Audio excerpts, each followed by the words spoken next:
Hello friends, देखो मैं यहाँ पर किसी की भी मदर इन लॉ को गलत नहीं बोलूंगी। आई नो यार, वो due to love and concern ही ये सब चीजें मना करी है। बट प्लीज आप अपनी डॉटर इन लॉ को, अपनी बहू को ऐसा मत करो कि आप 12 बजे खाना दे रहे हो, फिर रात को सीधे एक रोटी दे रहे हो, आधी रोटी दे रहे हो, वो भी सूखी रोटी दे रहे हो, कुछ नहीं दे रहे हो।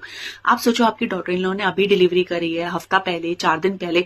अगर आप उनको प्रॉपर डाइट नहीं दोगे, प्रॉपर चीजें खाने के लिए नहीं दोगे, तो दूध कैसे बनेगा भाई? दूध बॉडी में बनने के लिए बॉडी को भी थोड़ा न्यूट्रिशन चाहिए ना।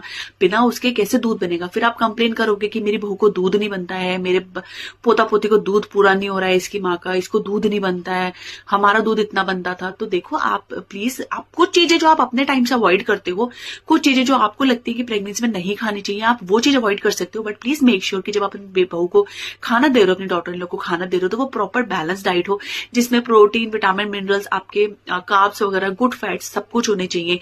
गोंद के लड्डू दो दूध के साथ, आप वो दो, आप फ्रूट्स दो। मेक श्योर कि जैसे बच्चा हर 1 से 1.5 घंटे में फीड मांगता है, छोटा बच्चा, तो भाई उतना फीड बनाने के लिए मदर के अंदर भी तो एनर्जी होनी चाहिए ना। अदरवाइज फिर मदर पोस्टमार्टम डिप्रेशन में आ जाएगी, परेशान हो जाएगी।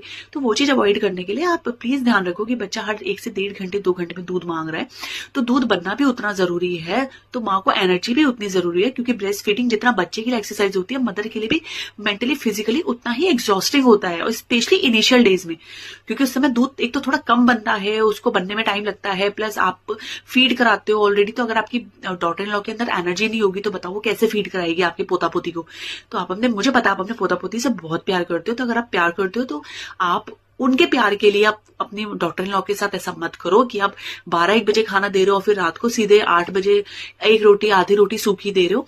भाई हरी सब्जियां, कितनी सारी चीजें, रोटी दो, हरी सब्जियां दो, गोंद के लड्डू दो, फ्रूट्स दो, दूध दो, दाल दो, इतनी सारी चीजें होती हैं, आप सब कुछ खाने को दो। भाई एनर्जी बहुत ज्यादा जरूरी है दूध बनने के लिए।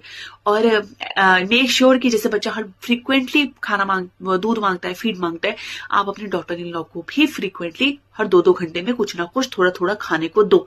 देखो यही टाइम है, आप जितना केयर कर लोगे, जितना उनकी बॉडी की केयर कर लोगे, एक तो दूध उतना अच्छा बनेगा, प्लस रिकवरी उतनी अच्छी होगी, और लाइफ लॉन्ग चीजें बहुत अच्छी होंगी। मेरी मदर इन लॉ ने मेरी डिलीवरी के बाद मुझे बहुत अच्छा सब कुछ खाने को दिया, प्रॉपर बैलेंस डाइट दी, हर 2 घंटे में मुझे कुछ ना कुछ खाने को दिया, मुझे लड्डू दिया, दूध दिया, सब कुछ दिया। आज मेरा बच्चा 4 साल का हो गया, और टच वुड मैं बिल्कुल टोटली फिट हूँ, मैं बिल्कुल फिट, बिल्कुल फाइन हूँ, और मेरा बच्चा भी उतना हेल्दी है। और टच वुड मेरा दूध आज तक, मैं 4 साल का मेरा बच्चा हो गया, मेरे बच्चे ने एक्सक्लूसिवली ब्रेस्ट फीड किया है। एक दिन आज तक उसने 1 स्पून भी फॉर्मूला नहीं लिया, 1 स्पून भी उसने बाहर का दूध नहीं लिया। तो डाइट बहुत बहुत ज्यादा इंपॉर्टेंट होता है। तो प्लीज आप इस चीज को समझो, और अपनी डॉटर इन लॉ को बिल्कुल अपनी बेटी की तरह ट्रीट करो, और उसको भी उतना ही